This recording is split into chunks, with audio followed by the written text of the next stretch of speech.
Hello and a warm welcome to this special broadcast where the Federal, its sister concern, Puthia Talamarai Group and the APT Research Group has conducted a pre-poll survey, All India pre-poll survey just ahead of the Lok Sabha elections. This pre-poll survey was conducted across 19 states during December 2023 and 2024 to gauge the mood of the voters. We've put out a certain set of questions and we've also talked about few states. And today, the states we'll be talking about are Kerala and West Bengal. Now, what are the issues that can resonate with the voters in Kerala and West Bengal? Let's straight away get on to the questions which were asked from the voters during this pre-poll survey. And if I can ask my colleague to put up the graphics, and then I'll introduce you to my panelists also. So let's read the first set of questions which were asked from the voters. Which among the following describes best the change in your economic status in the past 5 years? Now, this is the Kerala figure. 11.83% of the people have seen a change for the better. 54.35% has remained the same.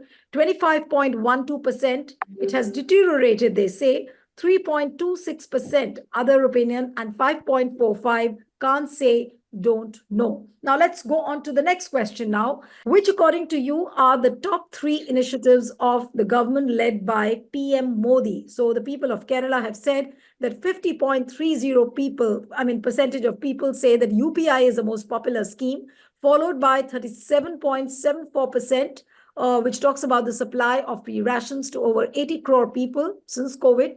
32.82% of the people have said that providing safe drinking water through taps to households is the third most popular scheme of the Modi government, followed by 16.48% financial assistance to farmers through direct benefit transfer, 20.07% significantly enhancing India's stature internationally, and 38.01% say significantly improving the quality standards of our national highways. And other opinion is 10.56. Now let's go on to the next question. That are you a beneficiary of any of the schemes implemented by the central government? People in Kerala who say yes are 13.36%, no 83.39%, other opinion 0.53, and can't say don't know is 2.72. Now let's look at the next set of questions. Which among the following issues will determine your voting intention in the forthcoming Lok Sabha elections? That's important. People in Kerala say price rise will determine the voting intention. 30.76% of the people are talking about price rise, followed by unemployment, that is 20.53%, followed by Modi continuing as prime minister, 11.03% only. And the people who say that they want a stable government is 8.37%, followed by new government at the center, 24.58%, and other issues, 2.19%. Now let's look at some more graphics. That who are your top 3 all-time favorite prime ministers of India? Jawaharlal Nehru, and this is the people of Kerala saying 47% of the people say that Jawaharlal Nehru is the most popular.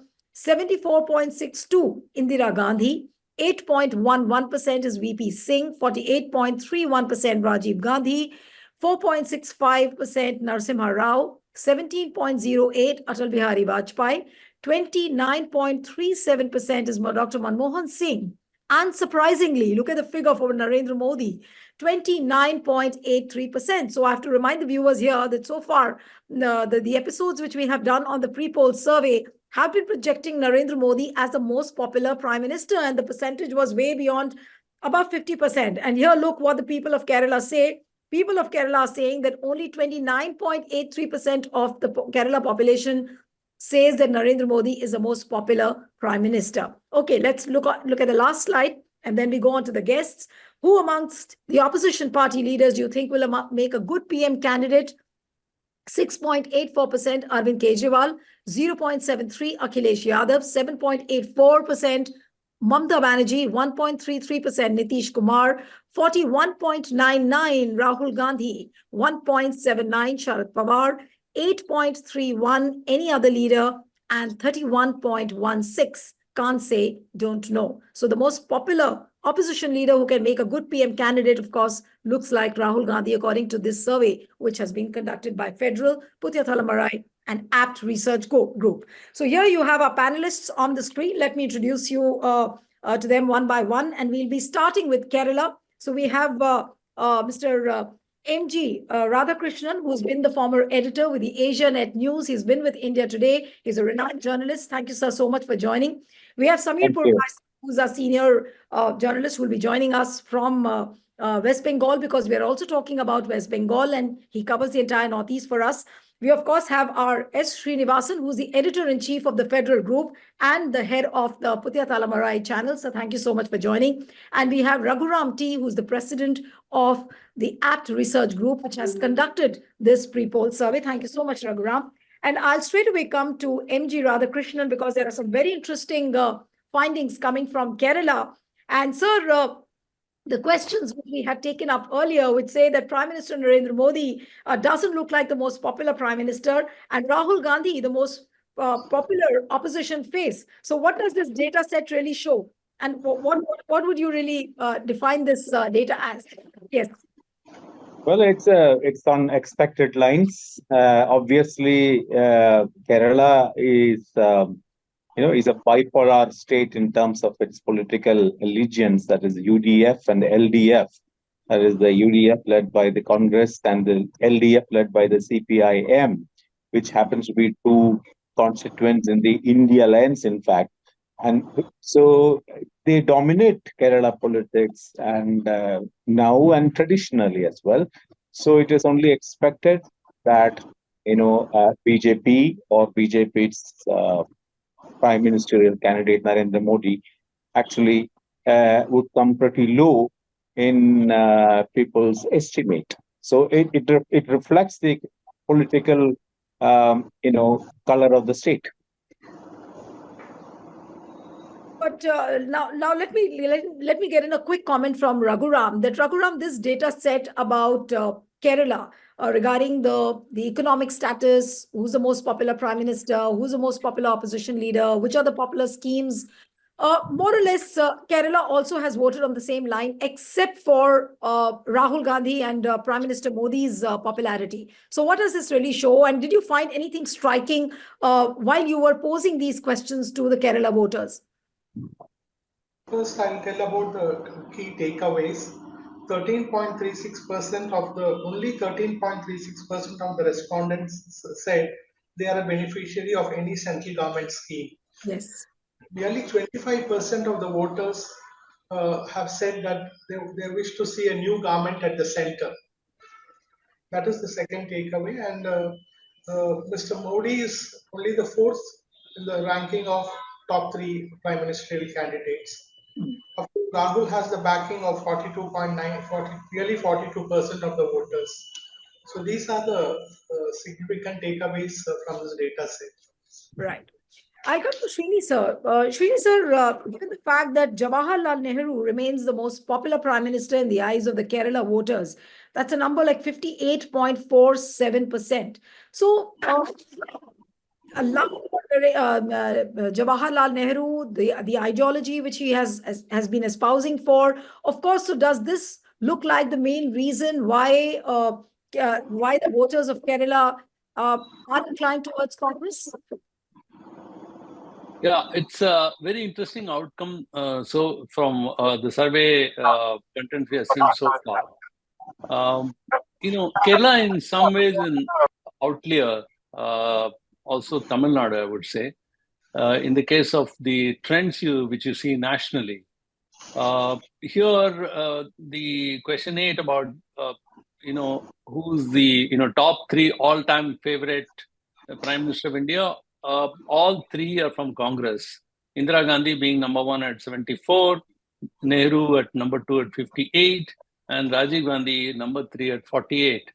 And this is interesting that even the Modi is way low down here at 29%. Again, on the opposition parties, who would they prefer? They 52%. So at least in this case, what seems to have happened is whether it is not projecting someone as a prime minister for the India Alliance. Nobody is being projected as an alliance leader right now. or is it a Wayanad effect? Is it a local factor which is, overpowering a national? Or the other factor is that the Kerala electorate is so evolved that it certainly makes a distinction when it comes to national election. And looking at the way they should be doing voting, um, you know, because in the assembly election, at least in 2018, if I'm wrong, if I'm right, I think I'm 2018. They voted for a second term for the left parties, and That is now 2021. again, sorry, yeah, 2021. 21, yeah. 21, yeah. They voted for the left for a second consecutive time, which normally doesn't happen. And then now they are voting, as far as the polls show, that they are voting heavily.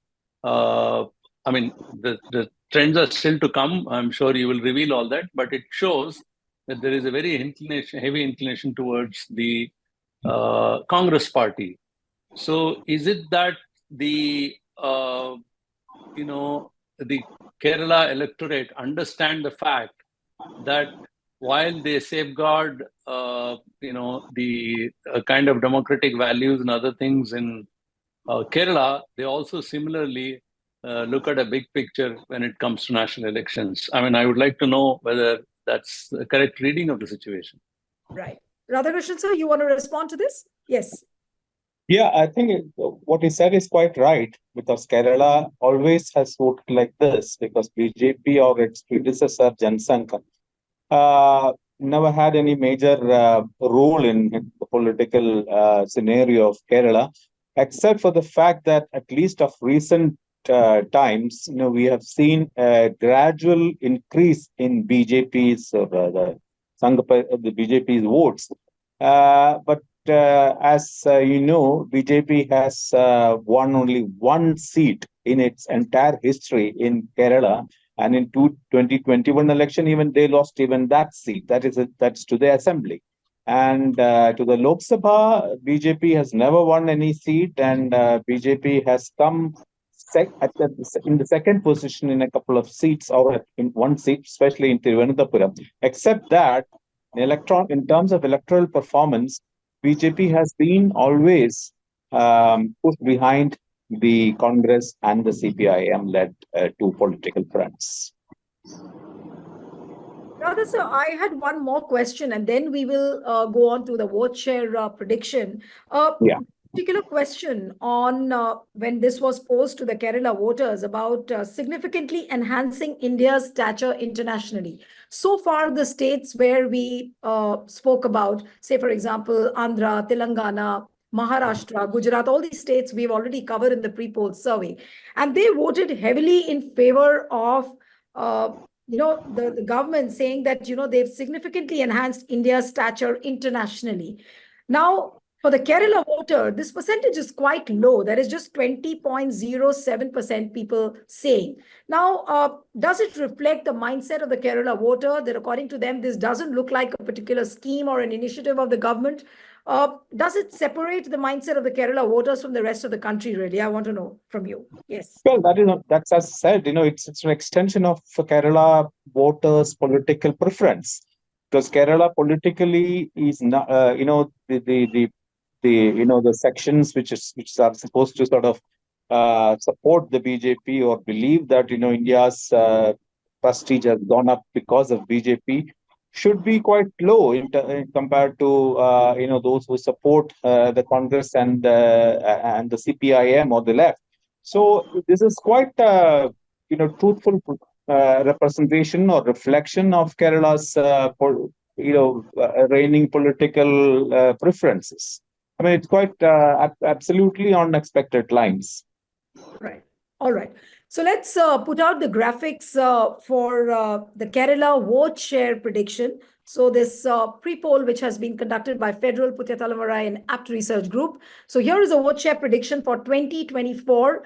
Congress with a vote share of 44.12%. This is a likely vote share percentage. CPM 16.15.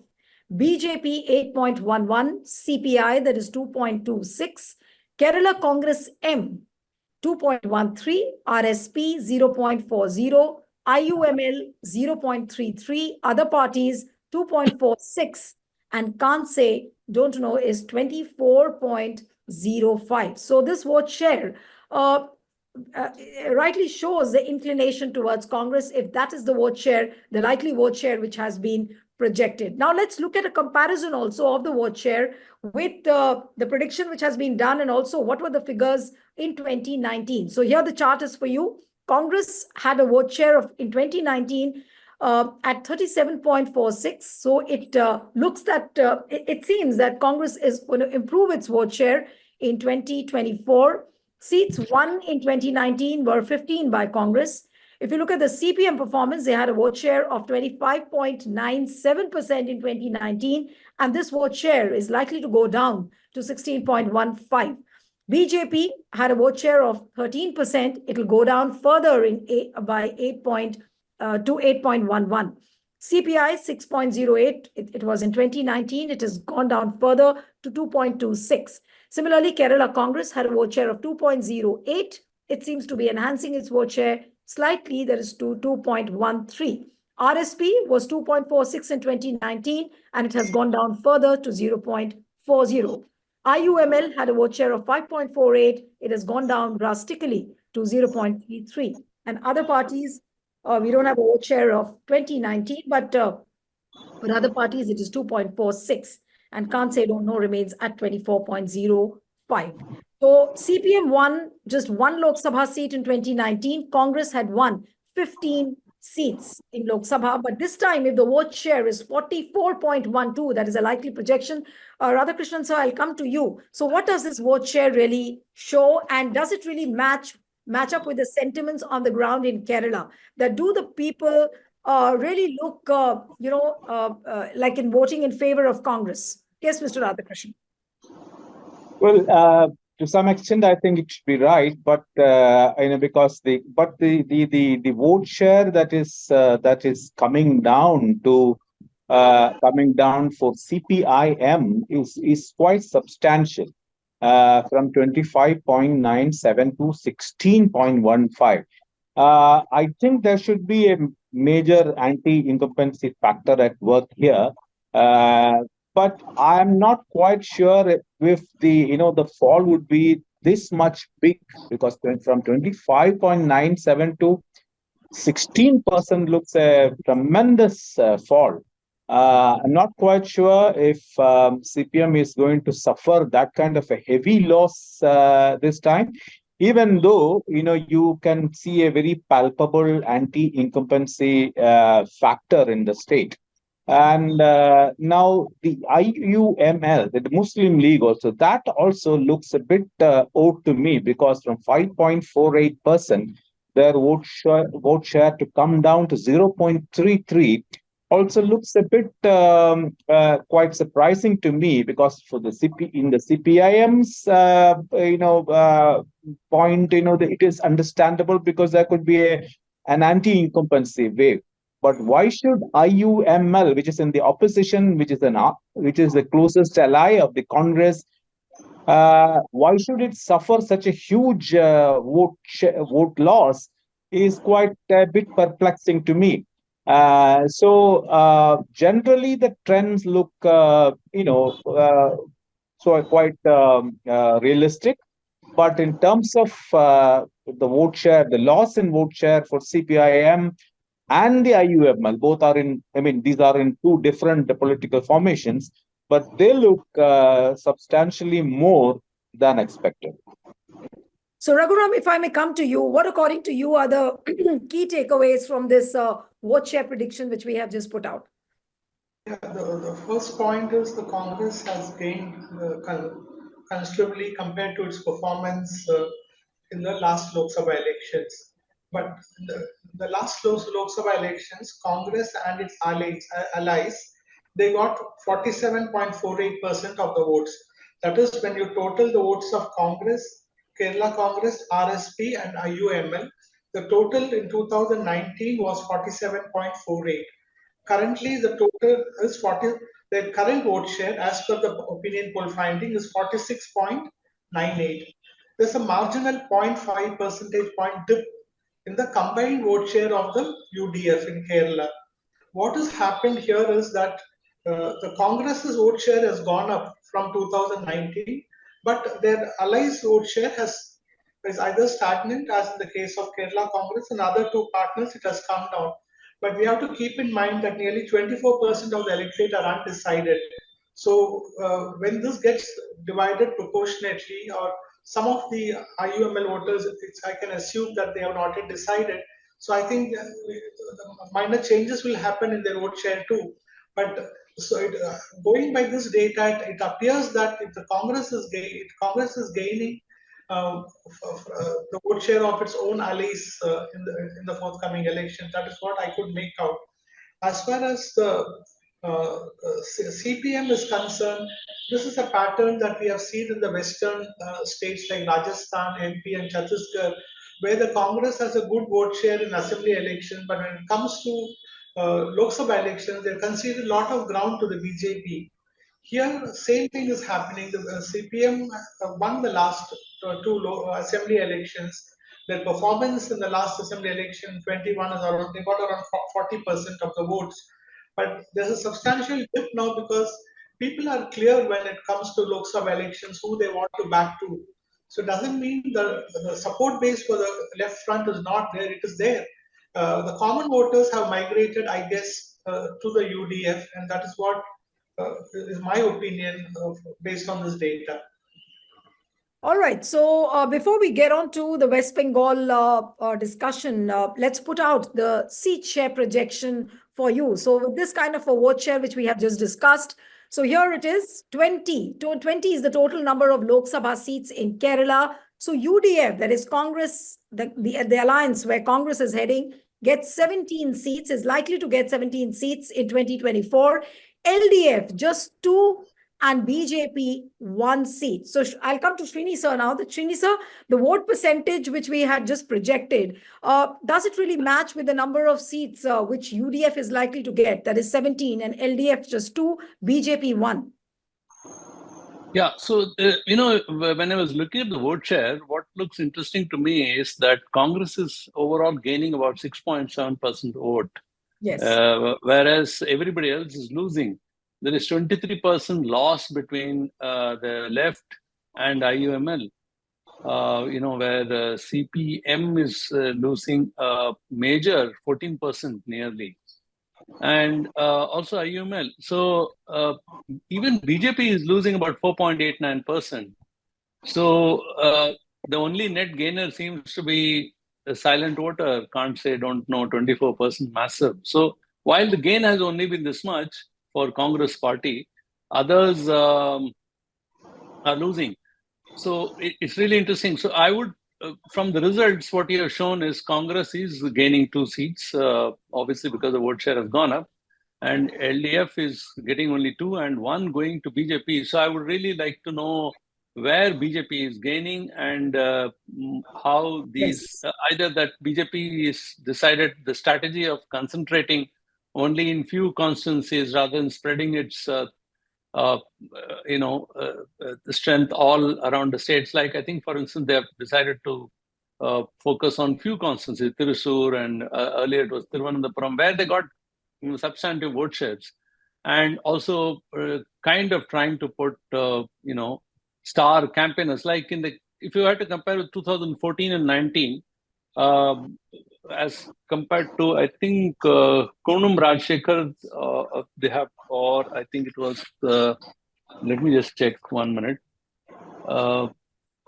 They had put, so earlier it was in Thrissur, they put Suresh Gopi, and they could win 28% votes, which was a gain, as compared to, earlier also they got, in Thiruvananthapuram, they tried Rajagopal and they got 32% vote, whereas the gap was very less. Only Shashi Tharoor won by 34%. Again, in 2019, earlier, Kumnam Rajshekhar got 31% vote, but Shashi Tharoor scored a 41% vote. So is it that the strategy which BJP has adopted, perhaps trying to adopt this time, or I don't know what they're going to, that concentrating on fewer seats, is that going to be the way we should look at the numbers? But Mr. Radhakrishnan, as Srinisa was asking, where do you think BJP is focusing all its energy? If there is a likelihood of them winning one Lok Sabha seat, which are those pockets where this entire mission south seems to be working of Prime Minister Narendra Modi? Yeah. Well, as Srini said, BJP has made significant gains in last election, at least 5 major constituencies. That in Trivandrum, in Trichure, in Palakkad, in Artingal, and a couple of more. But today, this time, I think their concentration is at the highest in Trichure, which comes in central Kerala, where Suresh Gopi, the popular film star, is contesting again. So very clearly, the message was very clear when Prime Minister Narendra Modi made he visited Trichure at least twice in a single month, in fact, in a single fortnight. And it was a very political kind of message that was sent out. And one was to attend a women's meeting, and then the second was to attend Suresh Gopi's daughter's wedding in Guruvayur temple. So very clearly now the focus is on Trichure, because Trivandrum seems to be quite difficult even this time also, because Shashi Tharoor has consolidated his position like anything.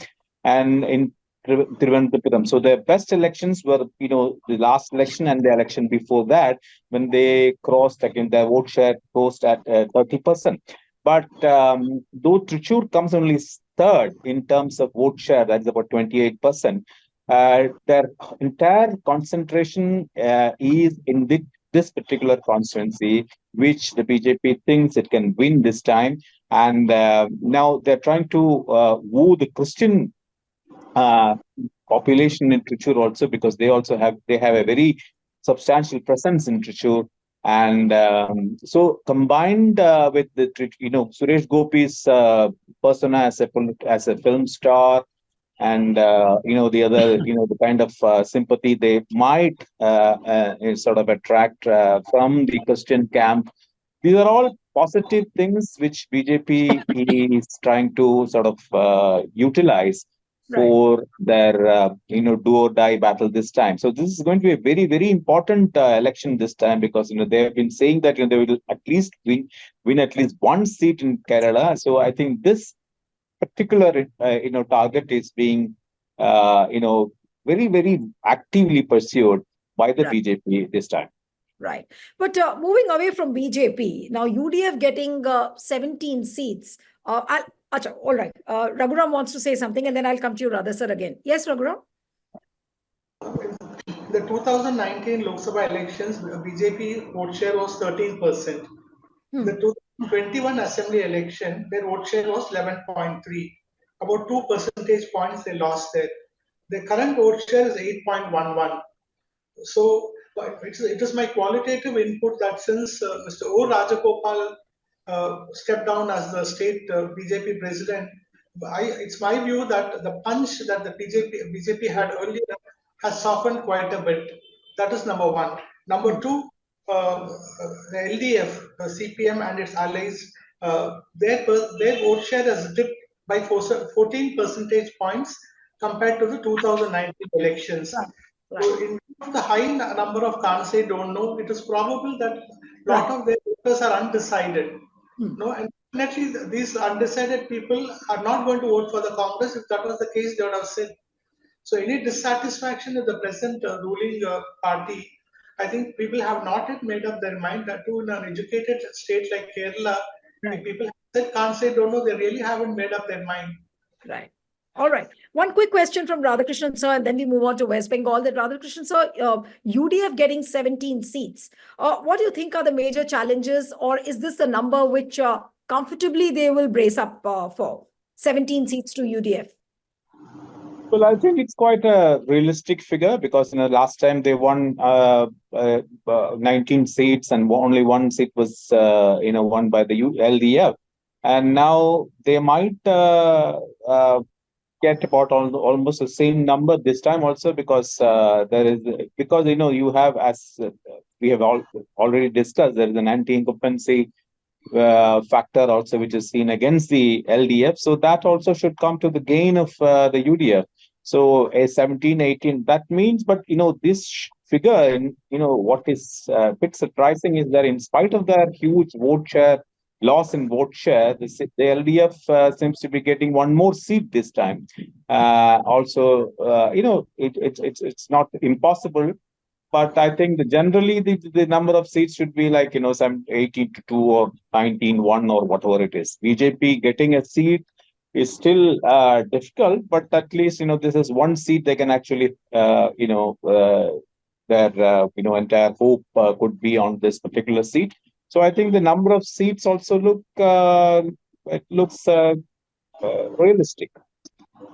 All right, so now from Kerala, let's move on to the West Bengal. And what are the West Bengal voters really saying when it comes to the same set of questions which were asked in Kerala? So if I may ask my colleague to show those questions, and what are the West Bengal voters saying? So which among the following describes the change in your economic status in the past 5 years, has seen a change for the better? 28.39% people say it.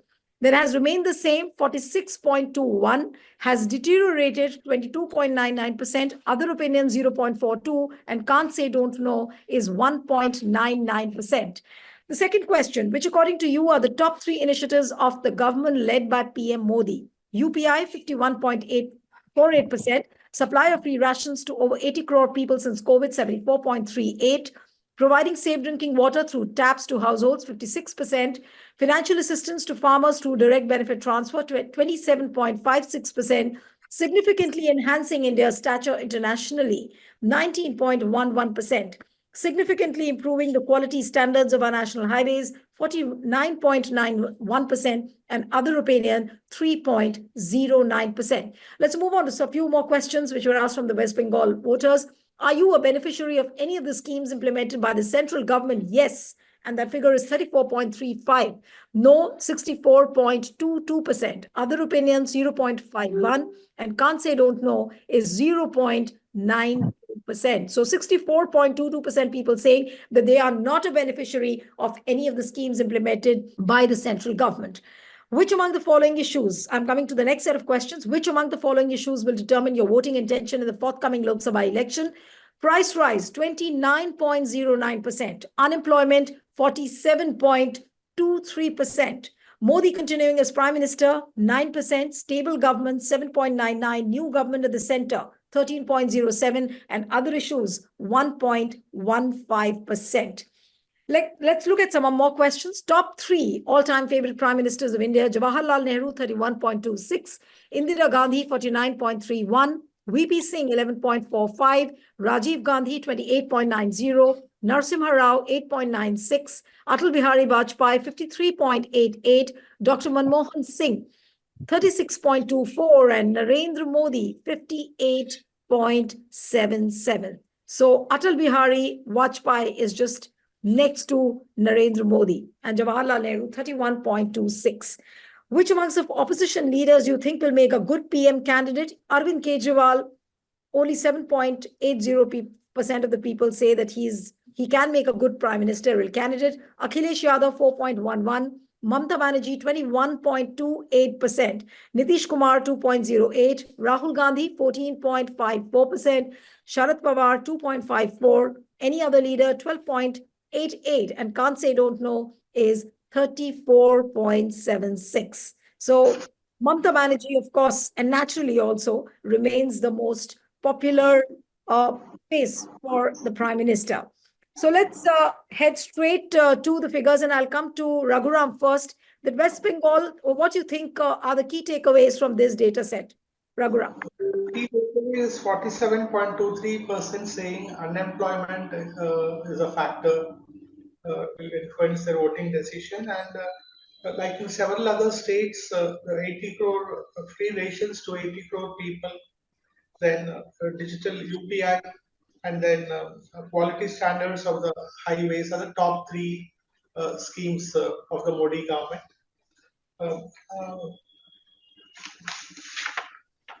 Then Modi continuing as Prime Minister, only 9% here. So it goes with the state. Those three are the significant points according to me. All right. So, Samir, I really want to hear from you about this particular data set and about this topmost schemes, about the people of West Bengal saying that amongst the opposition candidates, of course, Mamata Banerjee remains the most popular face for the PM. So what does this data set, the questions which have been posed from the voters, what does it really show about the mindset of the West Bengal voter? There is two contradictions here, I find. First, if you see the performance, when the question was asked to the people whether they have received the central assistance, so 62, hoping 64% said no. But when it comes to the popularity of Narendra Modi, he is among the most popular prime minister. So, in one hand, if people may not be satisfied, this shows that even if people are not very satisfied with the performance of the central, because we have seen people have said unemployment, the growing price rise are the main issues. But it's Narendra Modi's popularity remained at peak.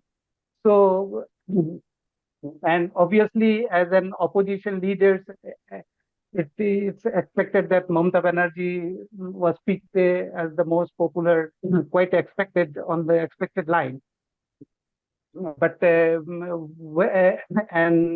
among the list of popular prime ministers, and it's also not very surprising that unlike Kerala, Jawaharlal Nehru doesn't figure at the top, because immediately after the Bengal partition and independence, there were lots of controversy that Bose was deprived of his rights and all those issues when Bengal partition. So that issues remain. So and because of those issues, Jawaharlal Nehru never, he was never that popular in Bengal, unlike in other parts of the country.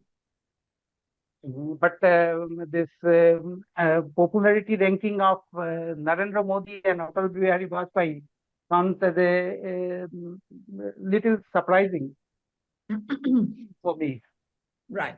All right. So let's put out the vote share projection, and then I'll come to Srini, sir. What is the likely vote share predicted in 2024, according to this survey, which has been conducted by Federal, Putya Talamarai, and Apt Research Group? Here the chart shows BJP with a vote share of 41.78%, Congress 6.69%, CPIM 1.75%, TMC 31.86%. Now look at this. BJP has more vote share, that is the likely vote share which is projected. BJP has a much more vote share than TMC. So TMC vote share basically going down. Other opinions, 7.29, can't say, don't know, is 10.62. So let's get in a comparison of 2019 and 2024 now. Here is a comparison. So in 2019, BJP had a vote share of 40.64, and in 2024, it is 41.78%. So it's not a huge jump, but still there is a jump for BJP. And they had won 18 Lok Sabha seats in 2019. Now look at the Congress vote share. It was 5.67 in 2019, and it is going up slightly. That is 6.69%. And Congress had won 2 Lok Sabha seats in 2019. Now, CPIM, that is 6.34, was their vote share in 2019, and it is going down further to 1.75. TMC was 43.69%, and TMC's vote share going down to 31.86. So there are reasons of concern for Mamata Banerjee. Other opinions, 7.29, and can't say, don't know, of course, remains in 2024 at 10.62. So, Srini, sir, Mamata Banerjee looks very, very worried. She's trying to safeguard her fortress. And there are very many reasons why she's protesting everything, almost like everything or whatever the central government schemes are. Say, for example, the ration bags, which were supposed to have Narendra Modi's pictures. She protested to that. She's protesting about the central funds, which are not coming. So it looks very likely that why Narendra Modi has been obstructing things in West Bengal. trying to project that BJP obviously is trying to make inroads, and they seem to be successful according to our pre-poll survey. Yeah, again, here there is a bit of this thing. Can't say, don't know, seem to be gaining nearly 11%, 10.62%. TMC is losing 11.83% vote, whereas Congress is gaining only 1% marginally. And BJP, again, a percent, slightly more than Congress, 1.14. So both Congress and BJP are gaining about a percent each, whereas, TMC is losing nearly 11.83. And even actually, quite shockingly, CPM has gone down very badly from 6.34 to 1.75%. So they also lose heavily. So again, it seems that a lot of undecided voters, like Mr. Raghuram explained the Kerala story. I think as far as vote share is concerned, there seems to be a similar pattern here. So the question here really is that one expected TMC to lose a bit because of perhaps its anti-incumbency factor. But then where is it going? Are people undecided still? Because it certainly don't seem to be going in a big way towards BJP. Partly it is going to BJP, partly to Congress. And left is also not working out. So is it that, whether this whole gamble of TMC going alone without having any alliance with left or Congress, so that she doesn't split anti-BJP vote, is it working for her or otherwise? I think that's the question. Samir, you want to answer this question? Yeah. Yeah. First of all, this figures, even frankly speaking, even the BJP will be taken by surprise seeing this figure. Why I'm saying this is that if you compare it with the 2023 Panchayat election. So in Panchayat, TMC got 51.14% vote. BJP's vote share had dropped to 22.92%. And the Samyukta Morcha, which was CPIM, Congress, and the Indian Secular Front, led by Islamic cleric Abbas Siddiqui, they jointly fought, and they got more votes than the BJP, 23.02% vote. Now, from that kind of, and it's not only the last Panchayat election. Even if you compare the 2021 Assembly election figure, the BJP's vote share was 36%. It had gone down from over 41% in 2019 Lok Sabha election. In Assembly election, it in 2021 election, Assembly election, it plunged to 36%. Now, from there, now this poll suggesting that BJP is remarkably bouncing back. And so this is quite surprising because last year when BJP conducted their internal survey, they had found that out of 80,000 odd polling booths in Bengal, they don't have organizational base in 40% of them. So from there, to do this kind of recovery is quite spectacular. But having said that, are you saying, Samir, are you saying that the sentiments on the ground do not match up with the figures which we have projected? See, I'm talking about pure math. So from there to this kind of recovery when you don't have organizational base in 40% of, and this is 2023 their internal survey. So, and in last September, we have seen that the BJP headquarters in Kolkata was attacked by their faction. So it's also a faction-ridden party. Having said that, BJP is slowly from last November, December, slowly started, putting their house in order. And in between, we have seen, because there is huge anti-incumbency against Trinamool Congress, particularly because, on the corruption front, they are losing this middle class vote. Two senior ministers are presently in jail. Half a dozen other TMC leaders are in jail. So corruption is becoming an issue. Then recently in Sandeshkhali, we have seen some mass uprising against the high-handedness of the TMC workers in the rural areas. And this kind of high-handedness is leading to, some kind of consolidation of opposition vote. And maybe this opposition CPM, that's why the CPM vote share has come down. Probably if this figures stands, it will mean that in ground, because to fight the TMC, the people must be thinking that since BJP is in the center, they should be under the BJP umbrella. If they are under BJP umbrella, they will be more protected. And so in Sandeshkhali, we have seen there has been a consolidation of opposition. They are all coming together under this BJP banner. So this kind of consolidation might be taking place. But still, having said so, like TMC's welfare schemes, delivery mechanism has still, people are not complaining. We are not seeing overwhelming resentment against the delivery mechanism of TMC. The welfare schemes are doing well. This thing, Dware Sarkar, which is a door-to-door delivery mechanism, that's working well. So, considering all these factors, this kind of spectacular, this thing, recovery of the BJP is little surprising. No, but Though I'm not saying it's impossible, but it's little surprising. But are we in a position to say, Samir, that BJP is really putting up a very stiff challenge for TMC? And are there serious reasons for Mamta to worry really on the ground? Yes, that's no doubt, because BJP has, since the panchayat, they have started slowly recovering. Their position has, because in panchayat they had gone, their vote share had dropped even below the Congress CPM combined. It was reduced to third position, but from there they have recovered the position of the main opposition party.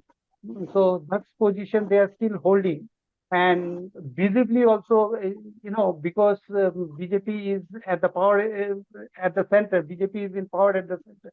So visibly also they are, they are seen as the main opposition party. For instance, if you see these corruption cases, on the ground, it's the CPIM, it is the CPIM leader Vikas Ranjan Bhattacharjee who had fought this court case against this teachers recruitment case. And after this High Court gave order for a CBI inquiry, BJP, hijacked the entire credit, and they are pretending that it's the center's initiative. So, so this kind of advantage BJP is getting because of being at the power in New Delhi. All right. So let's put out the final seat projection, which has been predicted by our pre-poll survey, which has been conducted by Federal, Puthia Thalamarai, and Apt Research Group. Let's put out that figure for you. So there you have it on the screen. Total number of seats in West Bengal, 42. And BJP is leading. I mean, it's likely to get 29 seats and TMC, 13. Congress doesn't open its account. At least it's likely to not to open its account. So is this figure shocking, really, Srini sir? And I'll take one comment from Mr. Radhakrishnan also if he's there. No, he's not there. Yeah, so here I would see the entire gamble of Mamta to keep away from the India alliance, whether it has backfired and whether she underestimated the anti-incumbency. Though Mamta has, because why I'm saying is because whopping 11 seats gain as compared to vote share, which is only a 1% vote share gain for BJP, but they are huge gain on seats, 11 seats, whereas Congress is wiped out. Even those 2 seats are gone, and even TMC is a loser. It comes down, it loses about 5 seats. So really, if there was an alliance, probably some of the anti-incumbency factor, whether it could have been protected by TMC, that's a question. Second is, schemes, as far as schemes are concerned. The central schemes, she's having a constant run-in with the center over renaming those schemes, some of the schemes, because she herself has launched about 250 schemes. And then the other factor is the women factor. Mamta has, there is nearly 50% electorate which are women voters there, and she had a strong support among them. So whether the survey suggests that, there has been a breach in that, because Modi has been so far careful in his election speeches, unlike faux pas he made last time, things like Didi or Didi and all those things. But then still, one has to see how it is going. But clearly, these are the questions that need to be answered. Right. Whether the alliance question is the biggest one. Right. So, Samir, one quick comment, and then I'll take the final word from Raghuram then. Yes, Samir. Yeah, as per the alliance, as we had discussed earlier in one of your show, that it seems to be the TMC seems to have made a mistake by not going with the Congress, because in minority now this time the Congress is getting around 4% vote. Is it? So see, Congress, though this doesn't suggest that Congress is making much dent in the TMC minority votes, which is in West Bengal 27% of voters are minority. But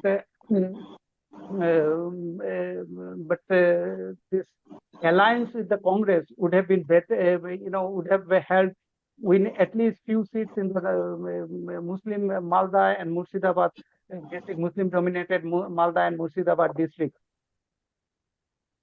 Right. Okay, so Raghuram, what according to you is the biggest takeaways now, since the number of seats are very, very clear and BJP seems to be... Yes, Srini sir, you want to make a point? So the question is, what is the future of left now? Because it seems that left is constantly on the, slide. In West Bengal, it is on the slide. As far as the figures show that even in Kerala, they are on a slide.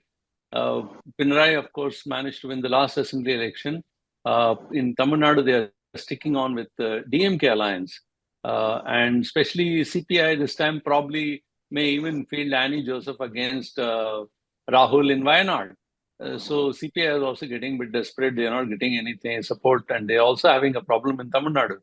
So really, the future of left is a big question. I mean, that if they have any insight, they can tell us. Yes, Samir.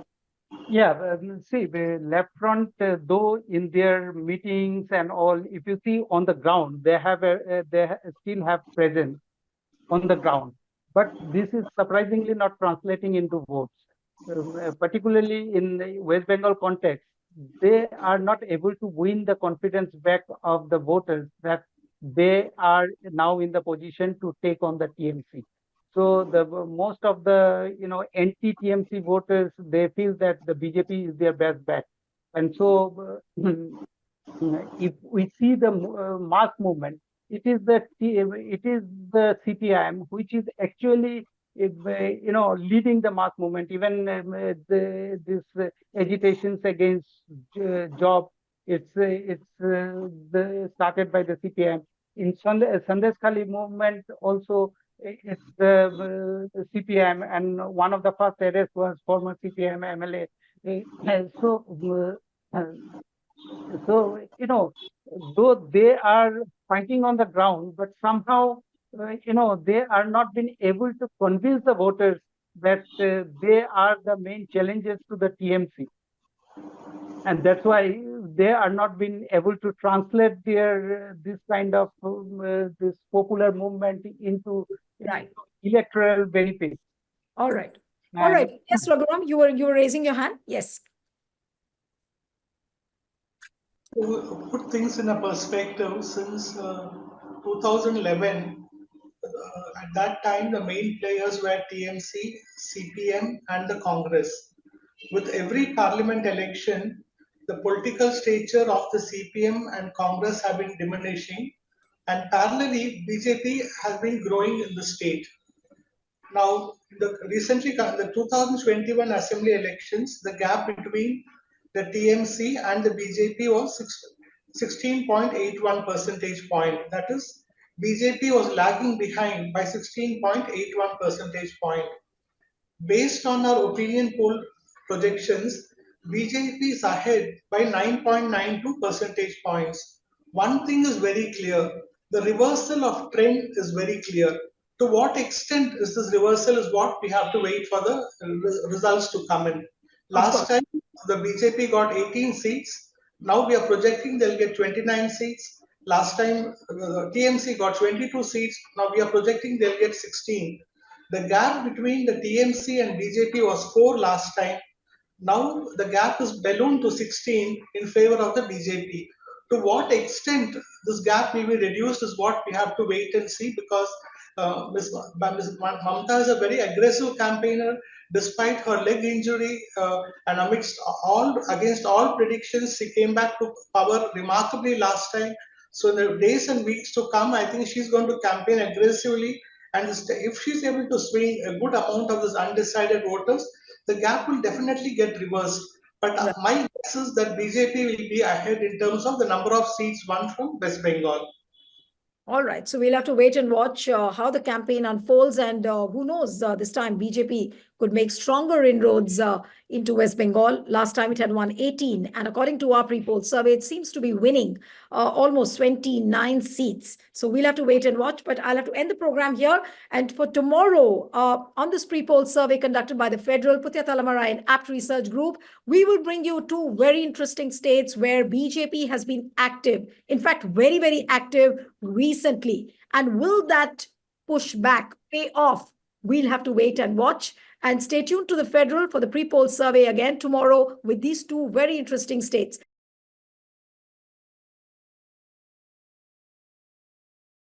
Subscribe to the Federal's YouTube page for more news and updates.